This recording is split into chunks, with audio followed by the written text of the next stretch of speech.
Hello, my name is Kuba Daszkiewicz, and I would like to invite you to my conversation with Jonathan Blow, independent game developer known for a fantastic puzzle game, Braid, and now his new game is coming and we talked about it. It's a 3D exploration puzzle game. It's called The Witness, and it's going to be, hopefully it's going to be available later this year, so have fun listening.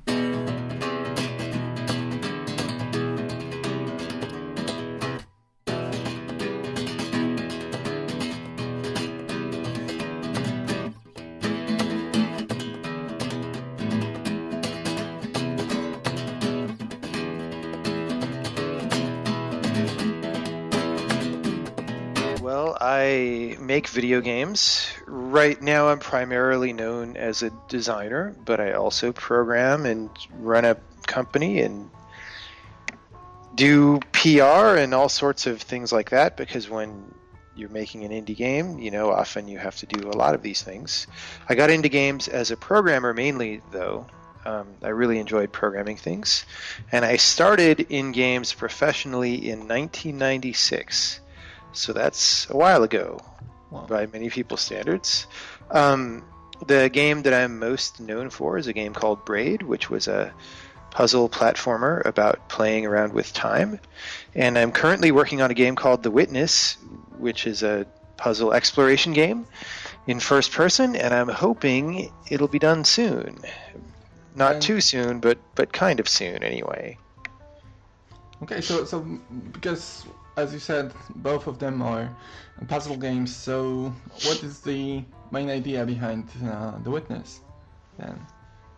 The main idea, well, do you mean in a theme kind of a way or a gameplay kind of a way? Because you said that Braid was a platform puzzle game about, time and problems connected with time. So yes. Can you say something similar about The Witness? Well, The Witness is not that easy to explain, unfortunately.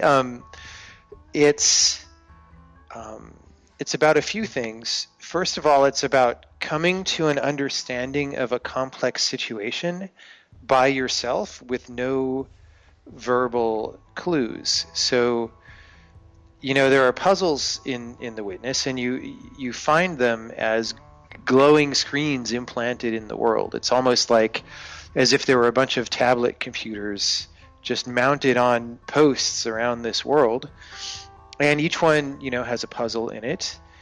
And some of the puzzles start out very simple, but before long, by using the understanding you get from the simpler ones, you can do more and more complicated ones. Mm-hmm. And the game never tells you how to do anything or what anything means. And so you're building from your own motivation this understanding of this very complex puzzle language. So there's a stream of communication coming at you as you play the game. And it's all non-verbal or non-linguistic, and that's very interesting. And then the other thing that the game is about is the feeling of epiphany and the different ways that can happen. So what the game tries to do is set up situations where you're looking at something and you don't understand what the solution is, but usually you don't understand not because it's really complicated or anything like that, but because it's so simple that you're overlooking the basic thing that you need to pay attention to, right? I mean, anyone can make a puzzle game that's very complicated. I don't think that's that special, but the simpler the situation is, the more it hits you when you realize that you've been overlooking something that was meaningful. And so the game tries to set up these situations that are like that. What I really liked about Braid was that on one level it was a very fun puzzle game, and playing it was really, really fun. But on the other level it was some kind of metaphor. Maybe I read too much into it, but it was about a man who did something really bad in his life and he wanted to move backwards in time. So the puzzles were one thing, but this metaphor was the other. And then this is something I really liked also in the Bastion and many other indie games. And then I watched this movie, indie game, the movie, and you played a role in it, and you were talking about some miscommunication and about people who did not really understand your game and did not really read into it. And now you are talking about non-verbal communication and simple way of communicating some message in the game. So is it somehow connected with the miscommunication of Braid? Well, so that section in Indie Game the movie, I think it comes across a little bit in the wrong way, because in that movie it seems like I'm talking about players not understanding the game or something like that, and that's not really what I'm talking about there. Really, it's that I'm talking about critics and people who go on the internet and claim to be authorities in understanding games, or claim to be the smart people that you should listen to about what games are about. And I felt that those people didn't really understand the game at all, or most of them didn't. Some of them did. A small number of them did, right? When it comes to players, anytime you build something complex, you expect the people in the audience to have a great diversity of reactions, right? Some of them are going to be very interested and are going to dig into anything subtle and nuanced and really get it. But the subtler something is, the more you expect, many people not to notice it or not to understand it. That's fine, right? And the game Braid was designed to permit several different levels of engagement. In fact, the story screens, for example, those went through several iterations, and I was tuning it so that you didn't feel bad about running by the story if you didn't want to read it, right? That's why they're on screens that have another function, like being able to go through doors, right? So that part of Indie Game the movie, I wasn't really talking about the audience. It was about sort of me being disillusioned by game critics. So I am disillusioned by game critics, maybe now even more than then. Why? But that's not really because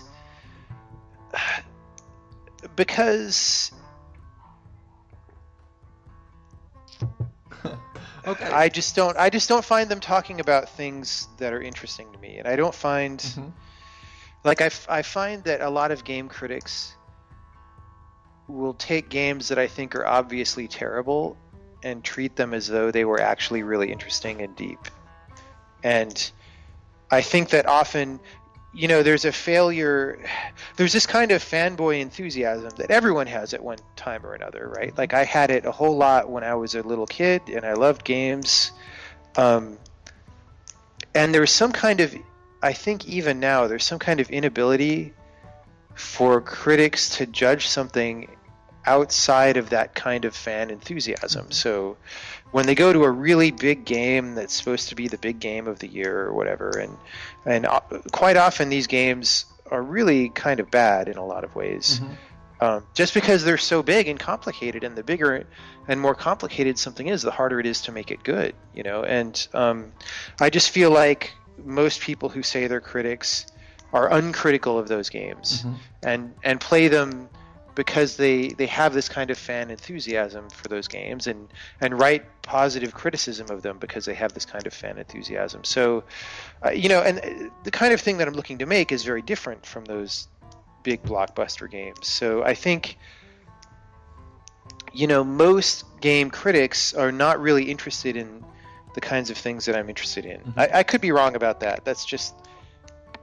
my current read on the situation.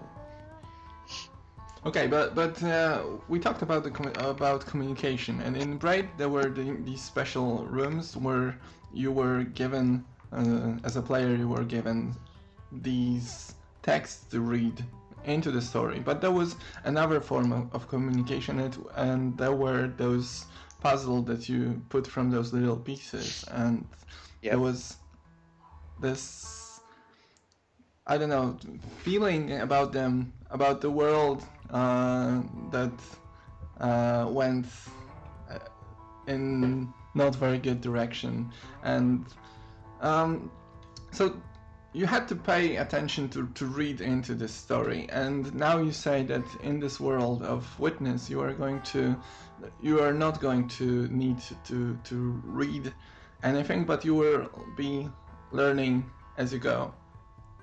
Well, actually, though, really, it's a little bit similar with Braid in the sense that there is a story element in The Witness, but you don't need to pay attention to it if you don't want to, and it won't tell you how to solve the puzzles.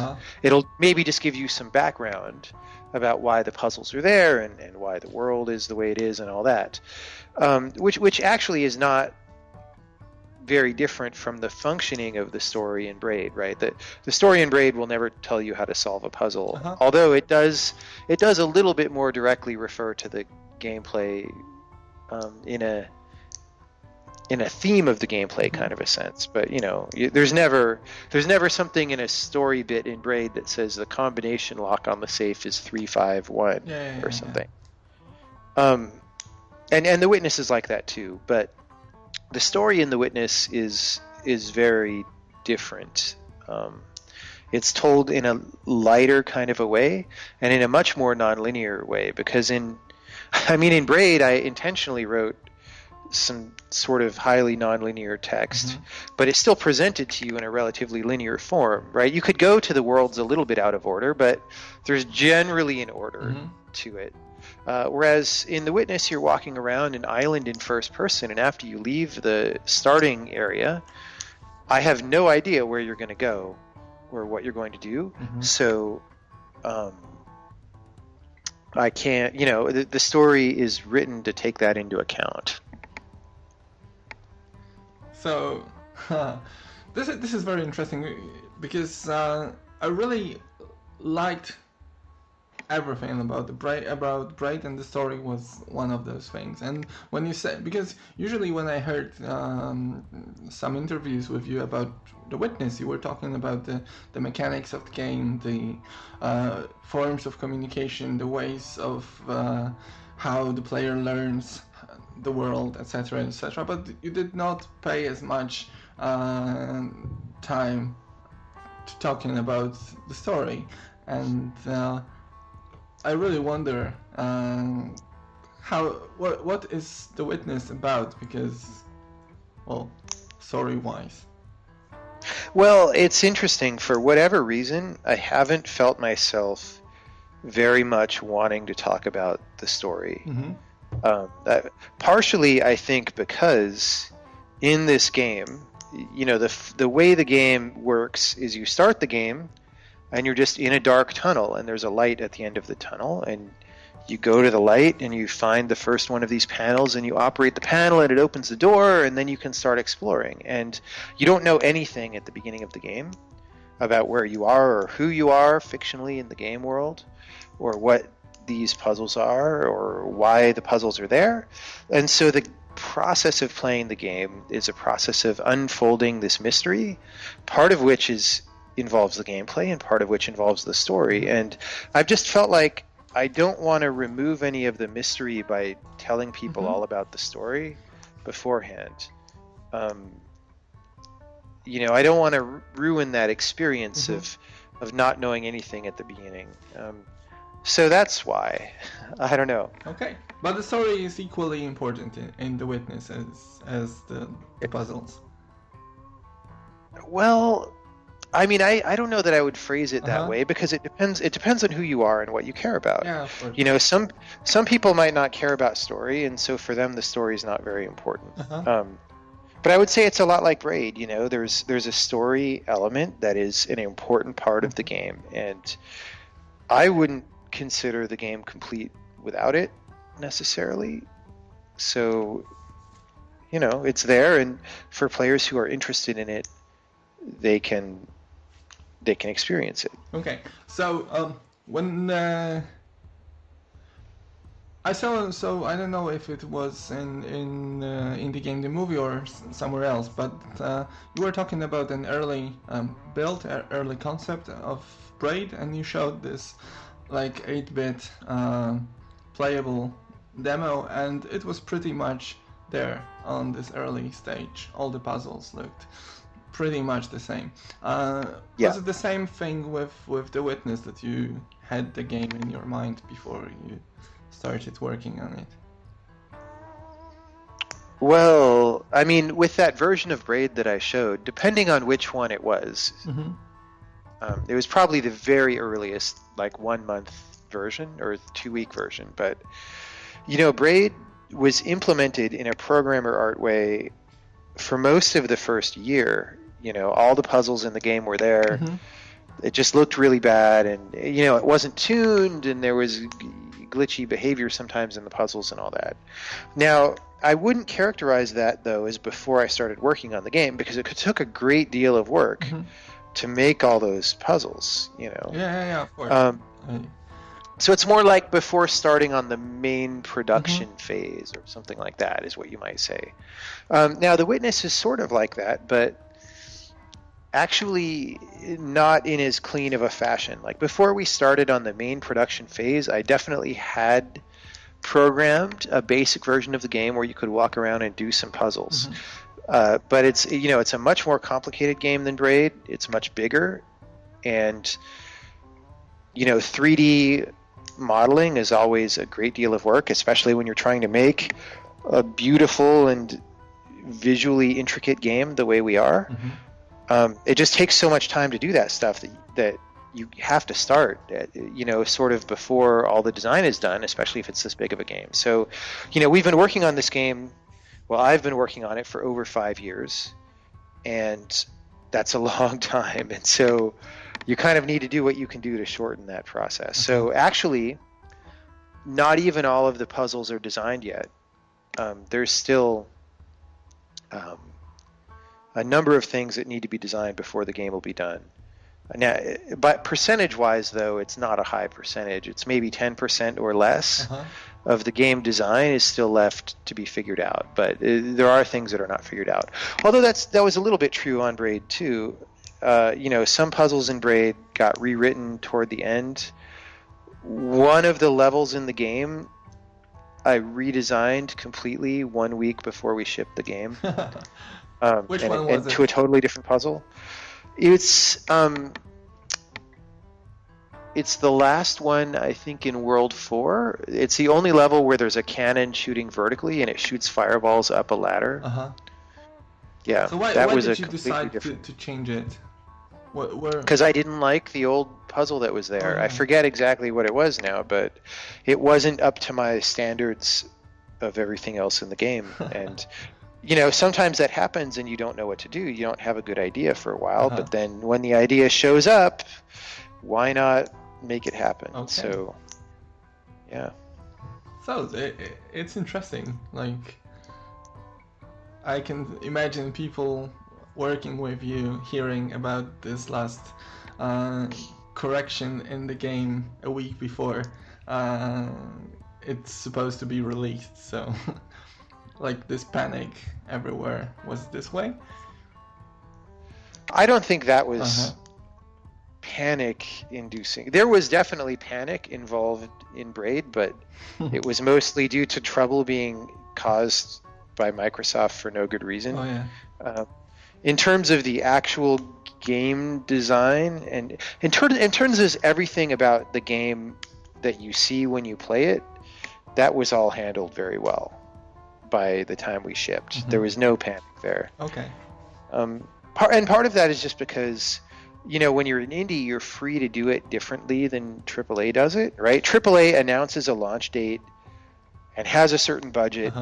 It goes, and you have to hit that launch date, even if it looks like you're not going to make it, and then you have to crunch. I don't really like that. I think you should launch the game when it's done, and it's, you should work on it and make it good and then release it. So I still haven't announced a release date for The Witness because I don't know what date we can actually hit and not sacrifice quality. So, at some point soon we would run out of money, so it has to be before then. But, I don't know exactly when it'll be.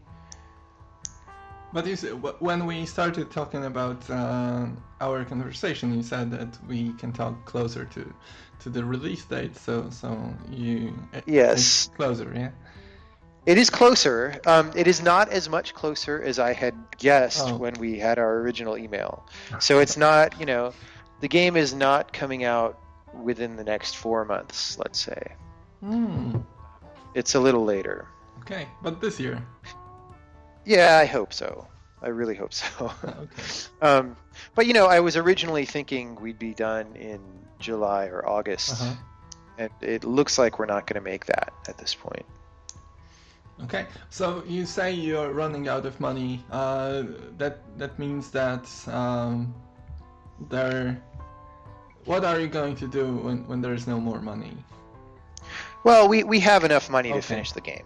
I was just saying that in order to point out we can't work on it forever. Yeah, of course. It is an expensive project, but at the rate we're going, I believe we will finish the game before we run out of money, so that's good.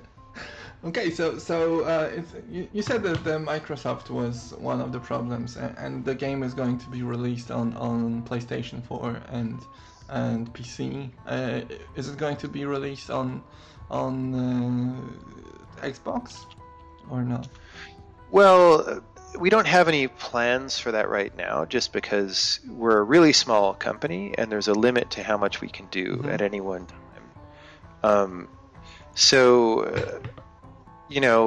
Our current release plan has a limited number of platforms, right? So we're going to hope to release simultaneously on the PS4 and on the PC. And then after that, we've already got an iOS version in the works. And we don't know when that's going to launch, but it probably won't be at the same time as the PC and the PS4, because we just need more time to do that. So it might be a few months after or something like that. It's a substantial amount of work to do that version. So after that's done, we can start looking at other platforms. And we would look at Xbox One, for example. It's just, since we can't consider it seriously for a while, for several months after we launch our initial version, then we might as well just wait and see how the business situation develops, right? We don't know if anyone buys independent games up for download on the Xbox One, because I think there's been one so far. I forget even which one it is. So there's not even a pattern to look at there as an independent game developer. So, but is it this way that Microsoft is not longer interested in the games? Like, because you said in some interviews that PS4, the PlayStation people allowed you to use some kind of special equipment to develop the game, whereas Microsoft did not. So. Wait, I said that? No, you didn't? No, I don't believe so. Maybe I am mistaken. It wasn't about equipment. It's just, when... Well, okay, I see how you could get that message. It really, Sony sent us a dev kit and all that, which is what you need, especially before the console comes out. You really need that to know what the console even is.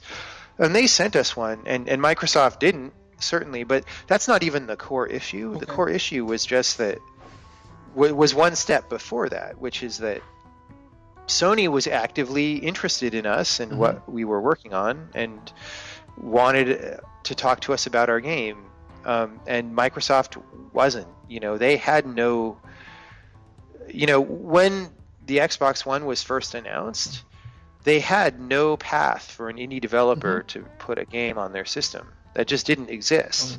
It only came to exist as a result of the pressure Sony was putting on them, because Sony was pushing independent development in a big way. So then after that happened, Microsoft announced their independent developer at Xbox program and all this, which still hasn't developed to the point that we can really see how that looks and whether it's working well. That's strange, isn't it? Well, if you look just at dollar signs, it kind of makes sense, except for rare exceptions. So if you just say, well, an indie game might be something that sells 100,000 copies at $10, right? that's money that's in the millions of dollars. But a Gears of War game is hundreds of millions to $1 billion, right? Right. It's just tremendously more. So you say, well, we publish one, I mean, I don't know if there's any more Gears of War games, but you publish one new Halo game, and that's more money than all the indie games that you'll have for several years. It just makes sense that that's what your priority should be, except that's not completely true, because once in a while there's something that's a massive hit. So for example, Minecraft has made hundreds of millions of dollars, right? It's made more money than a Halo game probably, and that's an indie game that happened on the PC simply because that was the platform that was accepting to just having people release random stuff. So I don't know. Like, I can see why they made that decision. I do think it's the wrong decision, because I think it's healthy for a platform to have independent games, even if they're not the biggest revenue. Yeah, because when you have this difference that on one platform you've got all these indie games and on the other you don't, you will choose the one with more, not less, I think. And I think so. Yeah, I mean, that matters a lot to me if I'm going to buy a console. And aren't they similar what games? in all these other ways? Like, I don't know, hardware-wise and whatnot? They're a little bit. I mean, I think the PS4 is a more powerful machine by a substantial amount. But I don't know how much. Yeah, I mean, I'm not sure how important that is now. It might get more important later in the console generation. Okay, so but I think right now it's really all about what are the games, right? So you said you were a small company. So what does it mean? How many people are working on The Witness? Well, there's about 10 people right now. And 6 of those are employees of the main company, and then a few of them are more contractors who work part-time on the game. Yeah. And how many people worked on Braid? Mostly just me. David Hellman, besides me, David Hellman did the most work. He worked, half-time to three-quarters time for about a year and a half. So he was the artist, but it was, or... Yeah, he did most of the 2D art that you see. It was like a 3.5-year project, and he worked on it for almost half the project. And then there were some other people who contributed some things that were less proportionally. So there were, there was sound people who contributed some sound, and there's a friend who helped me do some programming, and Edmund McMillan. People don't realize this, but he did the animations for the characters originally. Yeah, I heard it when I saw his works. One of the thing, well, two things that were really impressive in Braid. Well, sorry, wrong. I stated it wrong. Like, I really like the visuals and the sound in Braid, and they played a major role in the game. Like when there was a different mechanism of time being used, the sound and the visuals reacted to that. Is it going to be similar in The Witness? I'm sorry, I didn't. I think it broke up in the middle. I didn't hear the whole question. Well, I said that both the visuals and the sound in Braid reacted to the mechanics of the game, and is it going to be similar in The Witness? Well, a little bit, but the mechanic in The Witness is, I would say, subtler. Like in Braid, the rewind effect is something that is manipulating the world, and in fact the game is about that effect of manipulating the world in different ways from world to world. And so in Braid, the game really wanted everything in the world to respond to that. And that's the visual design of the world especially, like there's all these particles in the background all the time and stuff. And the reason that's there is because of rewind, so that things would visually respond to rewind more. In the Witness, yes, there's an equivalent to that, but it's more subtle. And I actually, unfortunately, can't really tell you what it is without spoiling something substantial. So I'm just going to have to say a little bit, but in a different way. Okay. I think I've asked all my questions. So, would you like to add anything or say anything about the game itself?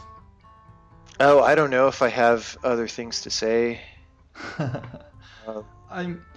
Is there going to be a demo release or something like this that people can play and see the Witness for themselves? Because you put lots of materials from the game on the internet, and yeah, it's not clear to me if there'll be a demo, because it's hard to do a demo for this game. For Braid it was pretty easy because the game package was not that big. The game was 120 megabytes or something, and for a platformer it's obvious how to do a demo because it's set up in a kind of linear way. So after some number of, you put the first set of levels in the demo and then say, hey, the game continues from here if you want to buy it.